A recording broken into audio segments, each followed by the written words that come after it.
नमस्कार साथियों, बिहार शिक्षक भर्ती बीपीएससी टीआरई 4.0 के लिए बेसिक मैथ्स की क्लास में आप सभी का स्वागत है।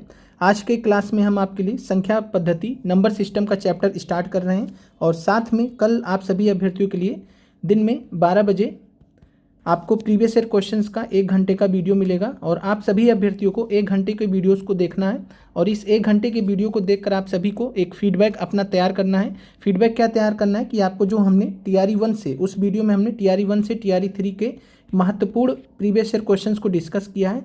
आपको कितनी दिक्कत आ रही है उन प्रश्नों के हल को समझने में, तो ये काम आपको कल के लिए करना है। आज की जो आपकी क्लास है हम यहाँ से स्टार्ट कर रहे हैं और साथ में जो क्लास रहेगी पीआरटी मैथ्स के अभ्यर्थियों के लिए एकदम बेसिक से स्टार्ट कर रहे हैं और साथ में जो जीएस पार्ट सेकंड में 8 नंबर का मैथ आता है ऐसे अभ्यर्थियों के लिए हम यहाँ पर ये सीरीज स्टार्ट कर रहे हैं। तो पीआरटी के जितने भी अभ्यर्थी हैं और साथ में जीएस पार्ट सेकंड 6 से 8, 9 से 10, 11 से 12 आप सभी अभ्यर्थियों को इस चीज़ का अंदाज़ा होगा कि जीएस पार्ट सेकंड में 8 प्रश्न आते हैं तो कम से कम 5 से 6 सही हो जाने चाहिए। तो उसी का आपको यहाँ पर हम तैयारी कराएंगे। तो 6 से 8, 9 से 10, 11, 12 जीएस पार्ट सेकंड में जितने भी टॉपिक्स आपसे प्रश्न पूछे जाते हैं सारे टॉपिक्स यहाँ पर हम एक एक करके कराएंगे। और साथ में पीआरटी के साथ में अगर हम बात करें तो पीआरटी और जीएस का एक मिलता जुलता सिलेबस है, इस वजह से आप दोनों अभ्यर्थियों को एक ही सीरीज से यहाँ से आपको पूरा का पूरा लाभ हो जाएगा। आगे स्टार्ट करते हैं और आप सभी अभ्यर्थी लाइक शेयर जरूर कर दीजिएगा। चैप्टर पे आते हैं नंबर सिस्टम पर। नंबर सिस्टम संख्या पद्धति। संख्या पद्धति में अगर हम बात करें तो सबसे पहले हमें कुछ संख्याओं के बारे में जानकारी होना चाहिए। पहले यहाँ पर आपके सामने संख्या है जो है प्राकृतिक संख्याएं। तो प्राकृतिक संख्याएं जिनको हम इंग्लिश में नेचुरल नंबर्स बोलते हैं। तो आपको सिंपल में ये समझना है कि प्राकृतिक संख्याएं हम कहते किसको हैं। तो ऐसी संख्याएं जिसको हम काउंट कर सकें, ऐसी संख्याएं जिसको हम काउंट कर सकें, गिन सकें, गिनती कर सकें, ऐसी संख्याओं को हम प्राकृतिक संख्याएं कहते हैं, नेचुरल नंबर्स कहते हैं। जैसे कहने का मतलब है क्या आप अगर आपके पास यहाँ पर हमने पूछा कि ये मान लीजिए हमने आपसे पूछा कि ये यहाँ पे कितने बॉल्स हैं, एक सपोज कर ली कि एक ये बॉल है, आप कहेंगे 1 है। अभी यहाँ पर कितने तो आप कहेंगे 2 है। अभी कितने तो आप कहेंगे 3 है। आप इसको काउंट कर पा रहे हैं कि 1, 2, 3 इस तरीके से। तो कहने का मतलब ये है कि प्राकृतिक संख्याएं, नेचुरल नंबर्स क्या होते हैं नंबर सिस्टम में। तो नंबर सिस्टम में जो प्राकृतिक संख्याएं होती हैं ऐसी संख्याएं होती हैं जिसे हम काउंट कर सकते हैं। अब यहाँ पर बात आता है कि जीरो को काउंट किया जा सकता है, जो जीरो संख्या होती है। तो यहाँ पर जीरो को हम काउंट नहीं कर सकते हैं, देख नहीं सकते हैं, इस वजह से यहाँ पर देखकर हम काउंट नहीं कर सकते हैं। तो इस वजह से जीरो को प्राकृतिक संख्याओं में नहीं रखा जाता है। तो ये आपको क्लियर हो गया होगा प्राकृतिक संख्याएं किन्हें कहते हैं। तो प्राकृतिक संख्या 1 से स्टार्ट होता है, 1, 2, 3, 4, 5, 6, 7, 8, 9 और ये अनंत तक जाएगा। ये डॉट डॉट का मतलब क्या है, ये अनंत तक जाएगा। यानी कि सबसे बड़ी प्राकृतिक संख्या क्या होगी हम बता नहीं सकते, क्योंकि जितनी भी बड़ी संख्या आप हमारे सामने बोलेंगे या अपने आप से बोलेंगे उससे 1 नंबर आप बढ़ा दीजिएगा तो उसकी अगली बड़ी संख्या मिल जाएगी और ये कभी ख़त्म नहीं होगा। तो प्राकृतिक संख्याएं अनंत होती हैं, ये आपको समझना है। सबसे छोटी प्राकृतिक संख्या यहाँ पर क्या आपके सामने तो 1 है। सबसे छोटी प्राकृतिक संख्या क्या है, 1 है। अब अगले पे आते हैं पूर्ण संख्या। पूर्ण संख्या का मतलब है होल नंबर्स। तो पूर्ण संख्या का मतलब क्या होता है, पूर्ण संख्या का मतलब क्या होता है कि जितनी भी संख्याएं हैं दुनिया में सभी को हम इंक्लूड कर दें। तो दुनिया में तो जीरो भी है एक हिसाब से कहीं ना कहीं, तो जीरो को भी जब आप प्राकृतिक संख्याओं के साथ में इंक्लूड कर देते हैं तब हमें प्राप्त होता है पूर्ण संख्याएं, होल नंबर्स। तो ये आपको फ़र्क समझ में आ गया होगा प्राकृतिक संख्याओं में और पूर्ण संख्याओं में। तो पूर्ण संख्याएं जिनको हम होल नंबर्स कहते हैं उनमें हम जीरो को भी ऐड कर देते हैं। तो जीरो के साथ में हम जितनी भी प्राकृतिक संख्याएं हैं उनको ऐड कर देंगे। तो 0, 1, 2, 3, 4 एंड सो ऑन, मतलब इन्फिनिटी तक, ये भी अनंत तक जाएगा। तो सबसे छोटी पूर्ण संख्या क्या है, सबसे छोटा होल नंबर क्या है तो 0 है। ये आपको क्लियर हो गया होगा। तो पूर्ण संख्याओं में हम जीरो को भी लेते हैं प्राकृतिक संख्याओं के साथ में। अगले पर आते हैं। अगला आपके सामने है पूर्णांक। पूर्णांक को हम इंटीजर बोलते हैं। तो पूर्णांक इंटीजर में हम क्या करते हैं, निगेटिव को भी ले लेते हैं। होल नंबर के साथ में पूर्ण संख्या के साथ में हम निगेटिव संख्याओं को भी ले लेते हैं। जब हम ऋणात्मक संख्याओं को ले लेते हैं तब हम उस पूरे समुच्चय को क्या बोलते हैं, पूर्णांक या इंटीजर। तो जीरो के जो दाएं साइड में आपको यहाँ पे दिख रहे हैं ये धनात्मक पूर्णांक होते हैं जो कि प्लस में है, और जीरो के लेफ्ट में बाएं में ये आपको माइनस वाले दिख रहे हैं, इनको हम ऋणात्मक पूर्णांक कहते हैं। जीरो की अगर हम बात करें तो इसको हम धनात्मक पूर्णांक नहीं मान सकते हैं, जीरो को हम ऋणात्मक पूर्णांक भी नहीं मान सकते हैं। तो इसलिए हम जीरो को पूर्णांक नहीं मान सकते, जीरो को बस रखा जाता है यहाँ पर रेफरेंस के लिए। चलिए आगे बढ़ते हैं। अगला हमारा जो नंबर है वो है सम संख्या। सम संख्या यानी कि इवन नंबर। तो सम संख्या स्टार्ट होता है 2 से स्टार्ट होता है और एक नंबर छोड़ के अगला नंबर हमें प्राप्त होगा। जैसे 2 के बाद 4 आएगा, 4 के बाद 6 आएगा, 6 के बाद 8 आएगा, 8 के बाद 10 आएगा। इस तरीके से स्टार्ट होता है। सबसे छोटी सम संख्या कौन होती है? तो 2 होती है। तो सबसे छोटी सम संख्या 2 होती है, फिर उसके बाद 4, 6, 8, 10। तो यहाँ पर हमारे सामने सबसे छोटी जो सम संख्या हो जाती है वो 2 हो जाती है, और सबसे बड़ी सम संख्या फिर वही चीज़ है, ये अनंत तक ये भी जाएगा। आगे बढ़ते हैं, विषम संख्या की बात कर लें तो विषम संख्या जिनको हम ऑड नंबर्स कहते हैं, विषम संख्या 1 से स्टार्ट होती है। इसका मतलब है कि सबसे छोटी विषम संख्या, सबसे छोटा ऑड नंबर कौन है? तो 1 है। 1 के बाद 3 आता है, 5 आता है, 7, 9, इस तरीके से अनंत तक ये भी जाता है। अब आते हैं इसके बाद सबसे महत्वपूर्ण संख्या अभाज्य संख्या पर, प्राइम नंबर्स पर। प्राइम नंबर्स पर आपसे बीपीएससी टीआरई में प्रश्न पूछे गए हैं और यहाँ से आपको बहुत अच्छे से तैयार करके जाना है। अभाज्य संख्या, प्राइम नंबर्स कौन होते हैं? तो अभाज्य संख्या ऐसी संख्याएं होती हैं जो केवल स्वयं से या 1 से विभाजित होती हैं। तो स्वयं और 1 से जो संख्याएं विभाजित होंगी उसके अलावा अन्य किसी नंबर से विभाजित नहीं होंगी, अन्य किसी संख्या से विभाजित नहीं होंगे। ऐसी संख्याओं को हम क्या कहते हैं? अभाज्य संख्याएं। तो अभाज्य संख्या कौन सी हो जाएंगी? जो केवल स्वयं से और 1 से विभाजित होंगी। स्वयं का मतलब है अपने आप से, खुद से विभाजित होंगी। जैसे सबसे छोटी अभाज्य संख्या कौन है? तो 2 है। ये बहुत सारे अभ्यर्थियों को कन्फ्यूजन रहता है, दूर कर लीजिए आज के आज कि सबसे छोटी अभाज्य संख्या कौन होता है? तो 2 होता है। 1 को हम अभाज्य संख्या नहीं मानते हैं। तो सबसे छोटी अभाज्य संख्या हमारे सामने कौन सी है? तो सबसे छोटी अभाज्य संख्या हमारे सामने 2 है। अब यहाँ पर हम बात करते हैं 1 से 50 के बीच में कितनी अभाज्य संख्याएं हो सकती हैं। तो 1 से 50 के बीच में कितनी अभाज्य संख्याएं होती हैं? प्राइम नंबर्स होते हैं। तो ये आपको याद कर लेना है, 15 होती हैं। कौन कौन सी होते हैं? तो 2, 3, 5, 7, 11, 13, 17, 19, 23, 29, 31, 37, 41, 43 और 47। और इन सभी नंबरों की क्या खासियत है? इन सभी संख्याओं की क्या खासियत है? जैसे फॉर एग्जांपल 47 क्यों अभाज्य संख्या है? क्योंकि या तो ये 47 से डिवाइड होगा या तो केवल 1 से डिवाइड होगा। और 1 से तो सब हर एक संख्या डिवाइड हो सकती है। आपको मालूम है कि 1 से कोई भी संख्या डिवाइड हो जाती है। 1 से डिवाइड कर दीजिए 47 को, 47 ही आएगा। और 47 से डिवाइड कर दिए तो कितना आ जाएगा? 1 आ जाएगा। इस तरीके से जो अभाज्य संख्याएं होंगी अपने आप से डिवाइड होंगी और 1 से डिवाइड होंगी। तो ये आपको समझ में आ गया। किसी भी संख्या पर आप अप्लाई कर सकते हैं इस नियम को, जितनी भी आपको यहाँ पर दिख रही हैं। तो 15 संख्याएं होती हैं 1 से 50 के बीच में कुल अभाज्य संख्या। अगले पर चलते हैं, 51 से 100 के बीच में कितनी अभाज्य संख्याएं होती हैं आपसे पूछा जा सकता है। तो याद रखना आपको कि 10 अभाज्य संख्याएं होती हैं 51 से 100 के बीच में। कौन कौन सी होती हैं? 53, 59, 61, 67, 71, 73, 79, 83, 89, 97। अब जैसे यहाँ पर आपको पूछा जाए कि 66 है, तो 66 को हमने क्यों अभाज्य संख्या नहीं माना है? तो 66 जो है 66 से भी विभाजित होगा, 1 से भी विभाजित होगा, लेकिन इसके अलावा 2 से, देखिए 2 से विभाजित हो जाएगा, 3 से विभाजित हो जाएगा, इसके अलावा जो है 11 से विभाजित हो जाएगा, इसके अलावा 22 से विभाजित हो जाएगा। तो कहने का मतलब है कि स्वयं और 1 के बाद अगर किसी अन्य तीसरी संख्या से कोई संख्या विभाजित होगी तब वो अभाज्य संख्या नहीं कहलाएगी। यहाँ पे उदाहरण हमने आपको बता दिया कि 66 है तो ये 2, 3, 11, 22 से विभाजित हो सकती है। फॉर एग्जाम्पल 4 को ही ले लेते हैं। 4 क्यों अभाज्य संख्या नहीं है? अभी हमने देखा है कि 2, 3 तो है, 2, 3 तो है, लेकिन 4 क्यों नहीं है?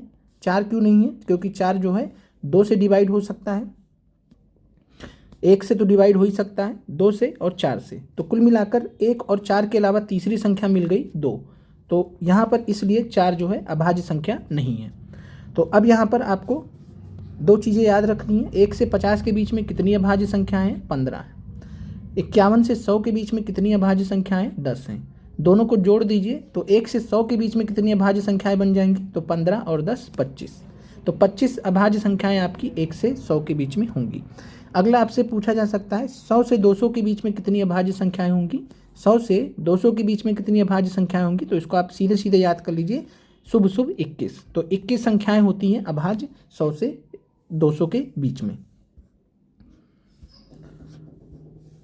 चलिए अगले पर आते हैं। अभी बाकी आपसे ऐसे भी पूछा जा सकता है कि 3 अंकों वाली सबसे छोटी अभाज्य संख्या कौन सी है? तो 3 अंकों वाली सबसे छोटी अभाज्य संख्या कौन हो जाएगा? 101 हो जाएगा। आप 101 को चेक करिएगा तो 101 किसी से भी विभाजित नहीं होगा। जहाँ तक हम यहाँ पर देख पा रहे हैं तो 101 यहाँ पर अभाज्य संख्या हो जाएगा। तो 3 अंकों की पूछ लिया जाए आपसे कि 3 अंकों की सबसे छोटी अभाज्य संख्या कौन सी है, तो आंसर हो जाएगा 101। 3 अंक है यहाँ पर, 3 अंक। और वैसे 3 अंक की सबसे छोटी संख्या क्या होती है, 100 होती है। और जब अभाज्य संख्या में पूछेगा 3 अंकों में तो 101 हो जाएगा। चलिए अब आते हैं, आपसे योग पूछा जाता है। जैसे यहाँ पर आप देख पा रहे हैं, जैसे आपसे पूछा गया था टीआरई में कि प्रथम 5 अभाज्य संख्याओं का योग बताइए। तो बहुत सारे अभ्यर्थियों को 2 मालूम ही नहीं था, बहुत सारे अभ्यर्थियों को ऐसा लगता था कि 2 नहीं होगा, तो इस वजह से बहुत सारे अभ्यर्थियों ने 2 को मिस कर दिया, आंसर गलत हो गया। तो आपको ध्यान रखना है कि प्रथम 5 अभाज्य संख्याओं में प्रथम 5 बोलना है, यानी शुरू से 5, सबसे छोटा 5 अभाज्य संख्या 2 है, 2 के बाद 3 आता है, 3 के बाद 5 आता है, 5 के बाद 7, 7 के बाद 11। इन सभी को पाँचों को जोड़ लीजिए तो ये कितना हो जाएगा, 28। 2 3 5, 5 10 17 11 28। तो प्रथम 5 अभाज्य संख्याओं का योग कितना हो गया, 28 हो गया। बीपीएससी टीआरई में पूछा गया सवाल है। फिर अगला है, इसी को मान लीजिए, इसी संख्या को, इसी प्रश्न को थोड़ा आगे बढ़ा दे। बीपीएससी आपसे पूछ सकता है कि प्रथम 5 अभाज्य संख्याओं का औसत बताइए। क्या बताइए, प्रथम 5 अभाज्य संख्याओं का औसत। तो औसत का जो फार्मूला होता है, औसत का जो फार्मूला होता है, ध्यान रखिए हमेशा, जो योग होगा, संख्याओं का जो योग होगा, और योग बटे जितनी भी संख्याएं होंगी उनसे डिवाइड हम कर देंगे। तो यहाँ पर 5 अभाज्य संख्याएं हैं, तो संख्याओं के योग को हम 5 से विभाजित कर देंगे। तो प्रथम 5 अभाज्य संख्याओं का औसत कैसे निकालेंगे, यहाँ पर हमने योग लिखा, 2 + 3 + 5 + 7 + 11 सम लिखा, और इसको हमने 5 से विभाजित कर दिया। 5 से ही क्यों विभाजित किया, क्योंकि यहाँ पर हमारे पास कितनी संख्याएं, 5 संख्याएं हैं। तो कभी भी हमें औसत निकालना हो तो योग बटे जितनी भी संख्याएं होंगी उससे डिवाइड कर देंगे। नंबर ऑफ मतलब एक नंबर्स कह सकते हैं। तो यहाँ पर 28/5 हो गया, इसका सम 28 हो गया, नीचे 5 है, 28/5 है, इसको सॉल्व करेंगे आप तो आपका आंसर हो जाएगा 5.6। तो 5.6 यहाँ पर आपको मिल जाएगा प्रथम 5 अभाज्य संख्याओं का औसत। ये आपको समझ में आ गया होगा। अगले प्रश्न पर चलते हैं। यहाँ पर दिया भी गया है कि औसत बराबर सभी राशियों का योग, यानी जितनी भी राशियाँ हैं, जैसे 2 3 5 7 11, और राशियों की संख्या कितनी है, 1 2 3 4 5, तो बटे 5 हो गया। चलिए अगले पे आते हैं। इसी तरीके से आपसे पूछा जा सकता है कि प्रथम 6 अभाज्य संख्याओं का योग बताइए। प्रथम 6 अभाज्य संख्याओं का योग बताइए। तो सबसे छोटा अभाज्य संख्या है 2, इसमें हमने जोड़ दिया, यहाँ पर छठा जो हो गया वो 13 हो गया, 11 के बाद 13 हो गया, सभी को जोड़ लीजिए, आ जाएगा 41। फिर इसको हम अगर औसत पूछ ले आपसे तो औसत में हम क्या कर देंगे, तो योग करेंगे पहले 6 संख्याओं का और बटे 6 में कर देंगे। इस बार 6 से ही क्यों विभाजित किया, क्योंकि यहाँ पर इस बार 6 संख्याएं हैं। राशियों की संख्या कितनी है, इस बार 6 है, तो हमने 41/6 कर दिया। आप इसको पॉइंट में भी निकाल सकते हैं, बाकी ये यहाँ पर पूरा सॉल्व होगा नहीं, तो इसलिए हमने यहाँ पे मिक्स फ्रैक्शन के फॉर्म में कर दिया है। जैसे किस प्रकार से, तो 41/6 को हमने 6 5 सही बटा 6 कैसे लिखा है, तो 41 को हमने 6 से विभाजित किया। ये कितनी बार जाएगा, तो ये जाएगा 6 बार, 6 6 36, 5 बचा। तो यहाँ पर हमने इस तरीके से किया। तो जितनी बार जाता है उसको नीचे लिख देते हैं और ऊपर लिख देते हैं, और साथ में यहाँ पर जितना बचा है, यहाँ पर कितना बचा है 5, तो इसको ऊपर लिख देंगे। तो इस तरीके से 6 सही 5/6 यहाँ पर आपको आंसर मिल गया। तो और इसको कैसे कैलकुलेट करते हैं, तो यहाँ से 6 × 6 + 5, तो 6 6 36 + 5 यानी 41 बटे और नीचे का 6 है ही आपका। तो इस तरीके से अगले पर आते हैं। प्रथम 7 अभाज्य संख्याओं का योग क्या होगा। प्रथम 7 अभाज्य संख्याओं का योग क्या होगा, और ये जितना भी हम आपसे डिस्कस कर रहे हैं अलग अलग एग्जाम्स में पूछा गया है, अलग अलग एग्जाम्स में ये सवाल पूछे गए हैं, तो आपसे भी पूछा जा सकता है। आपसे 5 का पूछा गया था, 6 का पूछा जा सकता है, 7 का पूछा जा सकता है। 7 का योग कितना होता है, 58 होता है, 7वां जुड़ जाएगा 17 इसमें। औसत कितना हो जाएगा, तो औसत हो जाएगा 58/7, 7 सही 2/8 यहाँ पर आंसर आ जाएगा, या फिर दशमलव में निकाले तो 8.29 के आसपास। अगला प्रश्न है, प्रथम 8 अभाज्य संख्याओं का योग कितना होगा। तो प्रथम 8 अभाज्य संख्याओं को ऐसे आप जोड़ लेंगे तो प्रथम 8 अभाज्य संख्याओं का योग हो जाएगा 77। प्रथम 9 अभाज्य संख्याओं का योग इंटरेस्टिंग है, प्रथम 9 अभाज्य संख्याओं का योग इंटरेस्टिंग है, कितना है 100 है। तो ये आपको यहाँ पर संख्याओं का योग, और आप याद नहीं करना चाहें तो आप निकाल भी सकते हैं। अगर आपको प्रथम 9 अभाज्य संख्याएं मालूम है तो आप आराम से निकाल लीजिए, 2 + 3 + 5 जोड़ के ही कर सकते हैं, आपको याद करने की ज़रूरत नहीं है, जैसे भी चाहे आप तैयार कर सकते हैं। प्रथम 10 अभाज्य संख्याओं का योग कितना होगा, तो प्रथम 10 अभाज्य संख्याओं का योग 129 हो जाता है। और कैसे हो जाता है, तो यहाँ पर हम जितनी भी संख्याएं 10 के 10 यहाँ पर हम नोट कर लेंगे। यहाँ पर हमने सारी संख्याएं लिख रखी है, तो यहाँ पर हम क्या करेंगे, 5 और 3 8 और 2 10। तो यहाँ तक हम जोड़ लेंगे। यहाँ तक आपने देखा था 9 तक कितने आए थे, 100 आए थे और ये प्लस 29, तो 129 आपका आ जाएगा। टोटल संख्याएं कितनी है, तो 10 हैं, तो 10 से डिवाइड कर दीजिए तो हमें औसत मिल जाएगा। तो इस प्रकार से यहाँ पर अगर हम बात करें तो प्रथम 10 अभाज्य संख्याओं का औसत कितना हो जाएगा, 12.9। 129/10 हो जाएगा और 10 से जब हम 129 को डिवाइड करेंगे तो 12.9 हमारा आंसर आ जाएगा। अगले प्रश्न पर आते हैं। प्रथम n प्राकृतिक संख्याओं का योग। प्रथम n प्राकृतिक संख्याओं का योग, ये आपसे परीक्षा में पूछा जाता है, बार बार पूछे जाने की संभावना भी रहती है। तो प्रथम n प्राकृतिक संख्याओं का योग, और इसको हम दूसरे तरीके से आपको अगली क्लास में निकालना बताएंगे जब हम आपको वहाँ पर एपी की क्लास लेंगे। तो एपी में भी यहाँ पर आपको एक नए तरीके से भी ऐसे प्रश्नों को सॉल्व किया जा सकता है। तो प्रथम n प्राकृतिक संख्याओं का योग कहने का मतलब है कि आपको कुछ संख्याएं दे दी जाएंगी कि इतने संख्याएं हैं, आप इसका योग बताइए। तो आप कैसे योग बताएंगे, मान लीजिए आपको बोल दिया कि प्रथम 100 प्राकृतिक संख्याओं का योग बताइए, तो क्या आप 1 से 100 तक गिनने जाएंगे, सभी संख्याओं को एक एक करके गिनने जाएंगे, आपका पूरा 120 मिनट इसी में ही चला जाएगा। तो ये आपको ध्यान रखना है। यहाँ पर आपको क्या काम आएगा, फार्मूला क्या है, सम के लिए, योग के लिए हमने एस लिख दिया है। तो एस बराबर, या एस फॉर सम होता है, योग है, या कुछ भी आप यहाँ पर लिख सकते हैं अपनी सहूलियत के हिसाब से। तो एस बराबर हमने एक फार्मूला बनाया, फार्मूला क्या है, n+1/2। तो n और n के साथ में मल्टीप्लाई है, गुणा है, n गुणा n मल्टीप्लाई n+1 और बटे में 2। तो ये फार्मूला आपको याद रखना है जब आपसे पूछा जाएगा प्रथम n प्राकृतिक संख्याओं का योग कितना है। और जितने भी हम आपसे फार्मूले डिस्कस करेंगे, ये आप अपने जहाँ पर भी पढ़ाई करते हैं, जहाँ पे आप क्लास करते हैं, जहाँ पे आप स्टडी करते हैं, आप वहाँ पर सामने चार्ट पर लगा लीजिएगा, पेपर के फॉर्म में या चार्ट पे, जैसे भी चाहें। और इसको आपको लगातार रिवाइज करना है, प्रैक्टिस करना है, धीरे धीरे। मैथ सारा प्रैक्टिस का खेल होता है, आपको याद हो जाएगा।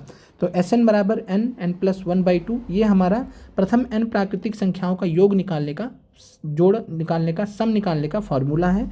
अब आपसे एक प्रश्न पूछ लिया जाए कि प्रथम 10 प्राकृतिक संख्याओं का योग बताइए, तो क्या आप 1 + 2 + 3 + 10 तक जोड़ने जाएंगे? उससे ज़्यादा बेहतर है कि आप ये फार्मूला लगा दीजिए। फार्मूला क्या था, फार्मूला था n+1/2, n+1/2। तो n की जगह 10 रख दीजिए, n की जगह 10 रख दीजिए, +1 कर दीजिए, n+1 है, बटे में 2। तो ये कितना हो गया, 2 से डिवाइड हो गया तो 5 हो गया।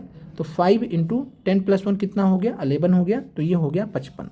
तो प्रथम 10 प्राकृतिक संख्याओं का योग हमें प्राप्त हो गया 55। अगले प्रश्न पर चलते हैं। ऐसे आपसे पूछ सकता है प्रथम 50 प्राकृतिक संख्याओं का योग बताइए। तो वही सेम फार्मूला आपको लगाना है। S50 का मतलब है कि सम ऑफ 50 नेचुरल नंबर्स। तो S50 यहाँ पर कितना हो जाएगा, n+1, n+1, n की जगह कितना हो गया, 50 हो गया, n की जगह 50 हो गया इस बार, क्योंकि 50 का निकालना है। 50 + 1 हो गया, 2 से हमने डिवाइड कर दिया, ये हो गया 25, और 50 + 1 कितना हो गया, 51। तो 25 × 51, 25 × 51 कितना हो गया, 1275। तो प्रथम 50 प्राकृतिक संख्याओं का योग आपको 1275 निकल आया। आपको ये सब सॉल्व करना होगा। आप ये सारी चीज़ें आपको याद करके नहीं जानी है, आपको फार्मूला आपको पता होना चाहिए। जब भी आपसे सम पूछा जाएगा, सम आपको जब भी पूछा जाएगा तो आप ये फार्मूला लगा सकते हैं। फार्मूला क्या है, n+1/2। इसी प्रकार से आपसे प्रथम 100 प्राकृतिक संख्याओं का योग पूछा जा सकता है। तो यहाँ पे आपका सेम फार्मूला है n+1/2। n का मान है 100, इस बार 100 रखा हमने यहाँ पर, फिर यहाँ 100 रखा, ये हो गया 101, और ये हो गया 2 से डिवाइड होकर कितना हो गया, 50 हो गया। तो 100 को 2 से डिवाइड करेंगे, 2 से भाग देने पर 50 आएगा। तो 50 × 101, ये हमारा 50 × 101, 5050 हमें प्रथम 100 प्राकृतिक संख्याओं का योग मिल गया। तो यहाँ तक आपको क्लियर हो गया होगा। आगे बढ़ते हैं। प्रथम सम संख्याओं के योग का फार्मूला। तो यहाँ पर आपको सम संख्याएं, ध्यान दीजिएगा, वहाँ पर क्या था, प्राकृतिक संख्याएं। प्राकृतिक संख्याओं का मतलब क्या होता है, 1 2 3 4 5 इस तरीके से। यहाँ पर क्या है, सम संख्याएं। सम संख्याओं का मतलब क्या है, 2 4 6 8 10 इस तरीके से आपसे पूछा जाएगा। जैसे यहाँ पर पूछा गया है कि जो है प्रथम 6 सम संख्याओं का योग निकालिए। तो या तो आप 2 + 4 + 6 + 8 + 10 + 12 करिए, एक तरीका आपके पास ही है, या तो आप ये फार्मूला ही याद कर लीजिए। फार्मूला क्या है, n+1।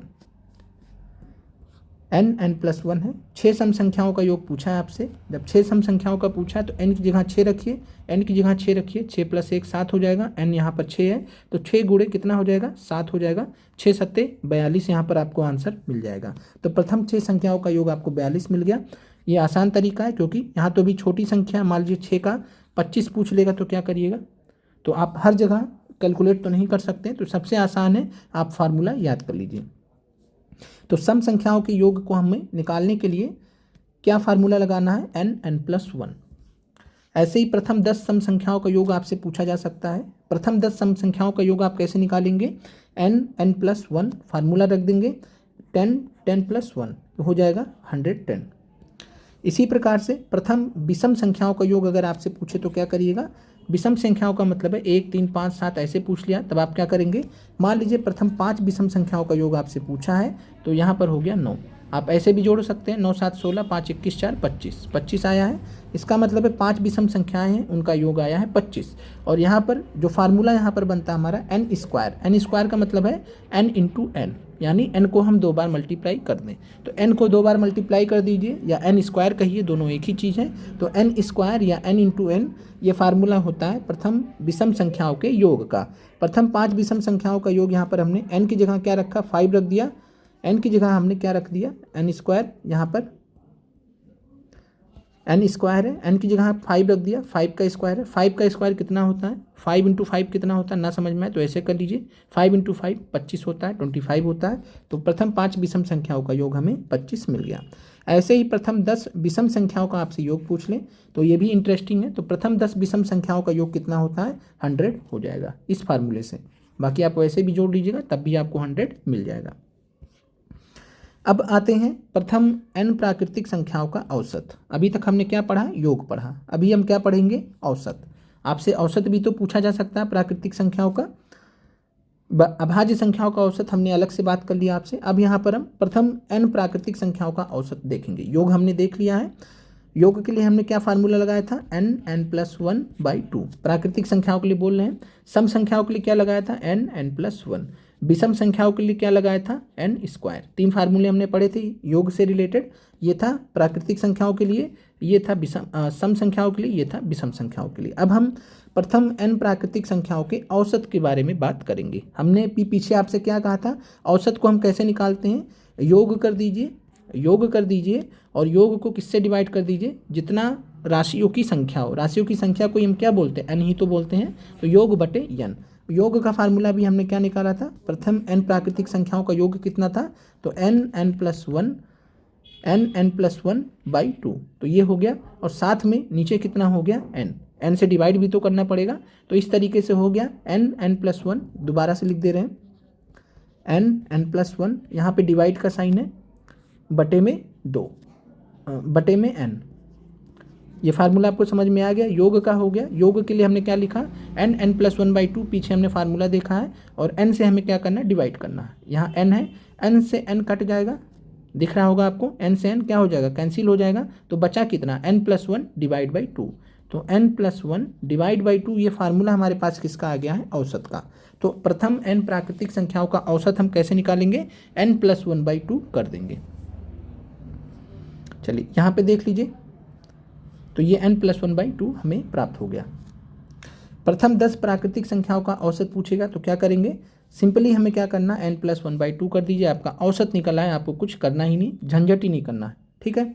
तो यहाँ पर आपको ध्यान रखना है। और देखिए आप योग निकाल रहे थे, योग में ज़्यादा समय लग रहा था, उससे कम समय में आपका औसत यहाँ पर निकल जाएगा। तो योग से कम समय में आपका औसत किससे निकला, फार्मूले से निकला, तो आप फार्मूला याद कर लीजिए। फार्मूला है प्राकृतिक संख्याओं के औसत के लिए n+1/2। प्रथम 10 प्राकृतिक संख्याओं का औसत निकालना है, तो n का मान यहाँ पर कितना है, n का मान है 10। 10 + 1 11 हो गया, 11/2 हो गया। 11/2 कितना होता है, 5.5 होता है, 5.5 होता है, तो 5.5 औसत हमारा निकल गया प्रथम 10 प्राकृतिक संख्याओं का। तो प्रथम 10 प्राकृतिक संख्याओं का औसत हमें प्राप्त हुआ 5.5। प्रथम 25 प्राकृतिक संख्याओं का औसत इसी प्रकार से आपसे पूछेगा। प्रथम 25 प्राकृतिक संख्याओं का औसत आपसे पूछेगा, तो n+1 25 रख दीजिए इस बार, तो 25 और 1 26/2 13 आ गया। तो प्रथम 25 प्राकृतिक संख्याओं का औसत कितना आ गया, 13 आपको प्राप्त हो गया। प्रथम 50 प्राकृतिक संख्याओं का औसत कितना होगा यहाँ पर? प्रथम 50 प्राकृतिक संख्याओं का औसत कितना होगा? तो प्रथम 50 प्राकृतिक संख्याओं का औसत n+1/2 हो जाएगा। तो n की जगह 50 कर देंगे, 50 + 1 51/2। 51/2 को कितना लिख सकते हैं? 51/2 को हम 25.5 लिख सकते हैं। अगर आपको ऐसे 51/2 25.5 सॉल्व करना नहीं आता हो तो आप ऐसे भी समझ सकते हैं। यहाँ आपको 51/2 है, आप इसको क्या कर दीजिए, 50/2 कर दीजिए, 1/2 कर दीजिए, बात एक ही है। तो 50/2 के लिए आप यहाँ समझ पा रहे होंगे कि इसको हम 25 लिख सकते हैं। तो 25 + 1/2, 1/2 है क्या? आधा है। तो 25 में आधा जोड़ दीजिए तो 25.5 हो जाएगा। 25.5 यहाँ पर लिखा, इस तरीके से भी आप समझ सकते हैं। प्रथम 100 प्राकृतिक संख्याओं का औसत अगर आपसे पूछ लेगा तो क्या करना आपको? n+1/2, 100 रख दीजिए इस बार, 100 + 1 101/2 हो जाएगा, ये हो जाएगा 50.5। तो यह हमारा प्रथम 100 प्राकृतिक संख्याओं का औसत यहाँ पर प्राप्त हो गया। और ये सभी प्रश्न आपसे अलग अलग परीक्षाओं में पूछे गए, जितना भी हम यहाँ पर डिस्कस कर रहे हैं। अब हम आते हैं कुछ आपको महत्वपूर्ण जो याद रखना है, स्क्वायर्स। स्क्वायर यहाँ पर हम वर्ग को बोलते हैं।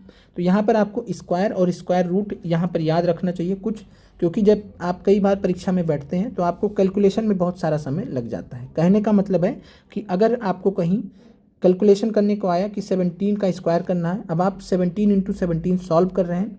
अब इसी में कहीं आपका एक मिस्टेक हो गया, 7 × 7 = 49 था, कहीं 7 × 7 = 29 हो गया, 29 का 2 ले लिया, सब कहानी खत्म हो गया, क्वेश्चन गलत हो गया, 1 नंबर का नुकसान, आप एग्ज़ाम से बाहर हो गए। तो कहने का मतलब ये है कि आप कुछ स्क्वायर्स को याद कर लीजिए जो हम यहाँ पर आपको बता रहे हैं। ये आपका मेहनत करना पड़ेगा, इतना मेहनत आपको करना पड़ेगा। स्क्वायर्स का यहाँ पर अगर हम देखें तो 1 स्क्वायर की अगर हम बात करें तो ये तो आसान है, 2 स्क्वायर 4, ये भी आपको मालूम है।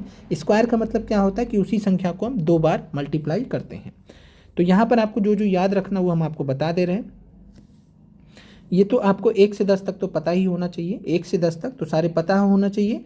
11 का स्क्वायर आपको याद रखना है, 12 का स्क्वायर 144 याद रखना है, 13 का याद रखना है, 14, 15, 16, 17, 18, 19, 20, तो 20 तक आपको पूरा याद रखना है। तो 1 से 20 तक आपको पूरा याद रखना है परीक्षा दृष्टि से। आगे बढ़ते हैं, 21 का आपको याद होना चाहिए। 21 का आपसे पूछा जा सकता है, आपको कैलकुलेशन में कहीं काम लग सकता है, 21 × 21, तो आपको पता रहेगा पहले से। तो आपको, और ये कैसे होगा, जब ज़्यादा से ज़्यादा आप प्रैक्टिस करेंगे तो आपको प्रैक्टिस में ही आपको याद होता रहेगा। और मैथ सारा खेल का प्रैक्टिस का खेल है। तो 21 का स्क्वायर होता है 441। अगर आपको नहीं याद करने की इच्छा, तो अगर आपका कैलकुलेशन तेज हो तो आप उस पर डिपेंडेंट हो तो आप ऐसे भी कर सकते हैं, लेकिन ये टाइम टेकिंग होता है। जैसे कहने का मतलब है हमें लगभग जो यहाँ पर हम डिस्कस कर रहे हैं महत्वपूर्ण चीज़ों को, ये हमें सारे ऐसे याद है तो हमें कैलकुलेट करने की जरूरत नहीं होती। कहीं आ गया 24 × 24 तो हमें मालूम है 576 होगा, 26 × 26 मालूम है 676 होगा। तो ऐसे आपको भी ध्यान रखना है। 21 याद रखना है, यहाँ पर आपको 22 याद रखना है, 23 याद रखना है, 24 याद रखना है, 25 का स्क्वायर याद रखना है, 26 याद रखना, 27, 28 और साथ में 29, 30, ये भी लगभग पूरा आपको 1 से 30 तक आपको पूरा पता होना चाहिए। 1 से 30 तक आपको पूरा पता होना चाहिए। फिर यहाँ पर आपको 32 का मालूम होना चाहिए, 32 का आपको कई बार काम लग जाता है। फिर आपको 35 का बहुत बार आपको काम लगेगा, तो 32 के बाद 35 आपको याद होना चाहिए। फिर उसके बाद बात कर लेते हैं जो है यहाँ पर 40 का स्क्वायर, तो आसान है। फिर यहाँ पर बात कर लें 41 का, ध्यान रख सकते हैं आप, 42 का। फिर इसके बाद अगर हम बात करें तो आपको 45 का और देन 50 का। तो इस तरीके से आप यहाँ पर याद कर सकते हैं। 48 का भी कहीं कहीं आपको प्रश्न देखने को मिल जाता है, तो इतना ज़्यादा नहीं देखने को मिलता है। मेन आपको जो देखने को मिलता है वो यहाँ पर आपके सामने है। 1 से 30 तक आपको मैक्सिमम देखने को मिलता है। उसके बाद फिर आपको जो है 32 का देखने को मिलता है, 35 का देखने को मिलता है, एंड देन 39, 40 ये सब देखने को मिल जाता है। तो ये आपको जो यहाँ तक जो हमने संख्याएं बताई हैं ये आपको स्क्वायर से याद कर लेना है। और इसी का आप उल्टा कर दीजिएगा। जैसे कहने का मतलब है कि 121 अगर रूट में है तो इसका आंसर कितना हो जाएगा, तो किसका स्क्वायर था, 11 का, तो 11 आंसर हो जाएगा। इस तरीके से भी आप समझ सकते हैं।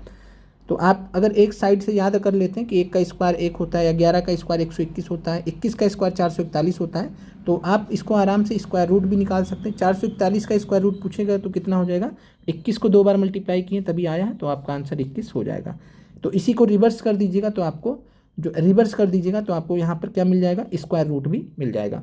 जैसे 1296 है तो 1296 रूट में ये किसके बराबर है, 36 के बराबर है। तो एक साइड से आप याद कर लेंगे तो दूसरा साइड भी आपको क्लियर हो जाएगा। चलिए आगे हम बात करते हैं क्यूब का। तो क्यूब आपको 1 से लेकर 20 तक में कुछ महत्वपूर्ण क्यूब है जो आपको याद होनी चाहिए। 1 से लेकर 10 तक आपको मालूम होनी चाहिए सारे।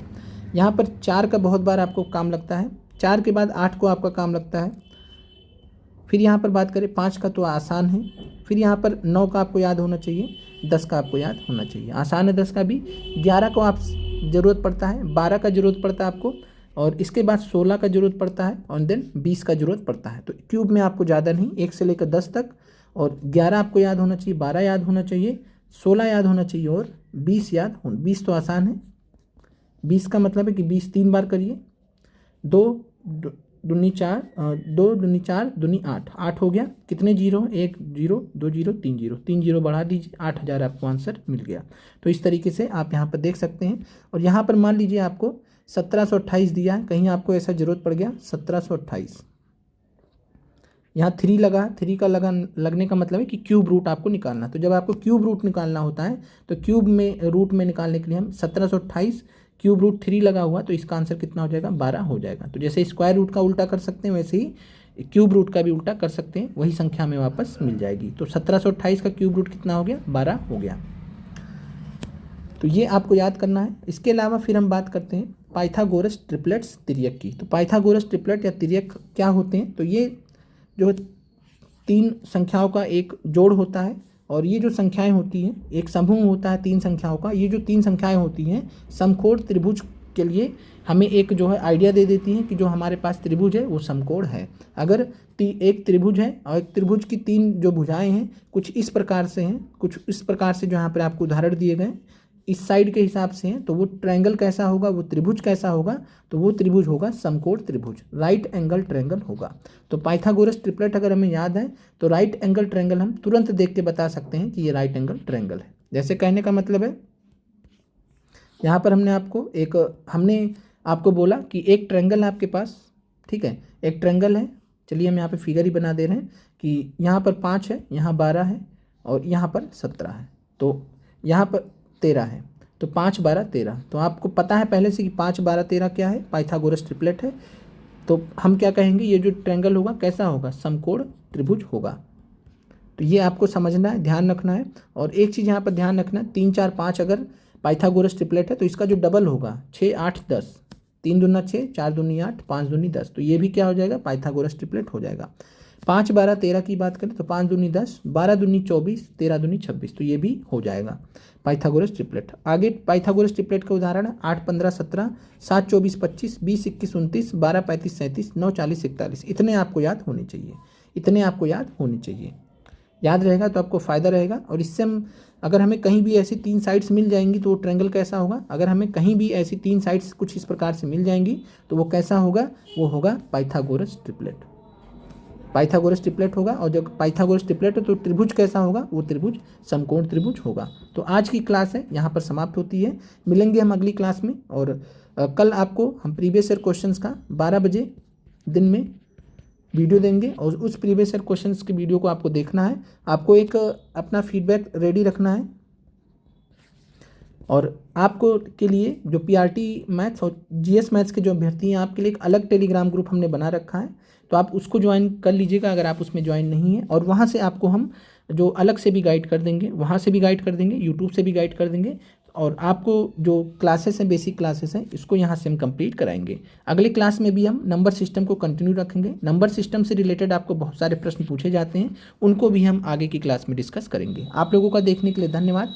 आप लोग एक बार कमेंट कर दीजिएगा कि क्या एक्चुअली में आपको समझ में आया है, क्या आपको क्लासेस आज की समझ में आई हैं। जितने भी अभ्यर्थी हैं जो अपने आप को मैथ्स में कमज़ोर पाते हैं, आपको आज की क्लास कैसी लगी, फीडबैक अपना जरूर दीजिएगा। मिलते हैं आप लोगों से अगले वीडियो में। आप लोगों का देखने के लिए धन्यवाद।